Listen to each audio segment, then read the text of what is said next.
আপনি একজন বাংলাদেশের নাগরিক হিসাবে যদি বেসরকারি প্রতিষ্ঠানে কর্মরত থাকেন, তাহলে বাংলাদেশ থেকে যখন পৃথিবীর অন্য কোনো দেশে ভ্রমণে যাবেন, তখন বাংলাদেশের ইমিগ্রেশন প্রক্রিয়া সম্পূর্ণ করার জন্যে আপনার প্রয়োজন হবে একটি এনওসি বা নো অবজেকশন সার্টিফিকেট।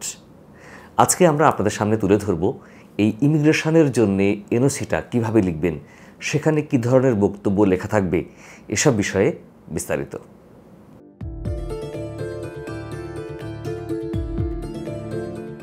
যারা বেসরকারি চাকরিতে কর্মরত আছেন, তাদের ভিসা করতে যেমন এনওসি লাগে, তেমনি ইমিগ্রেশন পার হতেও এনওসি লাগে। ভিসা করার জন্যে এনওসিটা কেমন হবে সে বিষয়ে ইতিমধ্যে আমি একটি ভিডিও আপলোড করেছি, তার লিঙ্ক থাকবে ডেসক্রিপশানে, আপনারা সেখান থেকে দেখে নিতে পারবেন। আর আজকে আমরা দেখাবো ইমিগ্রেশনের জন্য যে এনওসিটা লাগবে সেটা কেমন হবে। এনওসি তৈরি করার জন্যে প্রথমে A4 সাইজের একটি পেজ নেবেন, তারপরে তৈরি করবেন নো অবজেকশন সার্টিফিকেট বা এনওসি। ইমিগ্রেশন পার হওয়ার জন্যে আপনারা যে এনওসিটা তৈরি করবেন সেখানে মূলত এই তথ্যগুলো আপনারা সংযুক্ত করবেন বা এই তথ্যগুলো রাখবেন। তবে একটা কথা বলে রাখি যে আপনাদের এই তথ্য দিয়েই বা এরকম করেই এনওসি লিখতে হবে এমন কোনো কথা নেই। আপনারা এর থেকে ভালো লিখতে পারেন, অন্য যে কোনো প্যাটার্নে লিখতে পারেন। আপনারা চাইলে গুগলে একাধিক টেমপ্লেট পাবেন বা একাধিক প্যাটার্নের এনওসি পাবেন, সেখান থেকে আপনাদের পছন্দ মতো লিখলেই হবে। তবে বিষয়বস্তু বা তথ্য যেন এরকমই হয় বা এরকমই থাকে, এটা খেয়াল রাখলেই হবে। তো প্রথমে লিখতে হবে আপনাদের ডেট, অর্থাৎ আপনারা এই এনওসিটা যেদিন তৈরি করছেন সেই ডেটটা দিবেন। ডেটের পরে এখানে লিখে দিবেন নো অবজেকশন সার্টিফিকেট। তারপরে আসবে বিষয়বস্তু। এখানে দেখেন লেখা আছে this is to certify that. এখানে পুরুষ হলে মিস্টার লিখবেন, আর মহিলা হলে মিস, মিসেস বা অন্য যা থাকে সেটা লিখবেন এখানে। তারপর দিবেন নেম, এখানে নাম লিখতে হবে, অর্থাৎ আপনার পাসপোর্টে যেভাবে নাম লেখা আছে ঠিক সেইভাবে এখানে নামটা লিখবেন। তারপরে বলা হচ্ছে বেয়ারিং পাসপোর্ট নাম্বার। এখানে পাসপোর্ট নাম্বার আপনার যে কারেন্ট ভ্যালিড পাসপোর্ট, যে পাসপোর্টে আপনার ভিসাটা লাগানো হয়েছে সেই পাসপোর্ট নাম্বারটা এখানে লিখে দিবেন। তারপর বলছে an Indian tourist visa number. যদি আপনি ইন্ডিয়া ভ্রমণে যান এবং সেটা ট্যুরিস্ট ভিসা হয়, তাহলে এখানে সেই ট্যুরিস্ট ভিসার যে একটা নাম্বার আছে দেখবেন, সেই নাম্বারটা এইখানে লিখে দিবেন। যদি মেডিকেল ভিসা হয় বা অন্য কোনো ভিসা হয়, তাহলে সেই ভিসা নাম্বারটা এখানে লিখবেন। আর যদি আপনি ইন্ডিয়া ছাড়া পৃথিবীর অন্য কোনো দেশে যাবার জন্য এনওসি করেন, তাহলে এখানে ইন্ডিয়ার জায়গায় অন্য যে দেশে যাবেন সেই দেশের নাম আপনার এখানে লিখে দিবেন। তারপরে হচ্ছে হ্যাজ বিন সার্ভিং অ্যাট, মানে আপনি কোথায় চাকরি করছেন। আমি লিখলাম এবি ইন্ডাস্ট্রিজ লিমিটেড। এখানে আপনি যে প্রতিষ্ঠানে জব করছেন সেই প্রতিষ্ঠানের নাম এখানে লিখবেন। তারপর এখানে আমি ঠিকানা লিখেছি পান্থপথ, ঢাকা 1215। আপনার প্রতিষ্ঠানের যে ঠিকানা আছে এখানে সেই ঠিকানাটা লিখবেন। তারপরে লিখেছি at present he is in the position of manager, admin and registrar. তো যদি আপনি অন্য কোনো পদে চাকরি করেন তাহলে সেই পদ এখানে লিখবেন।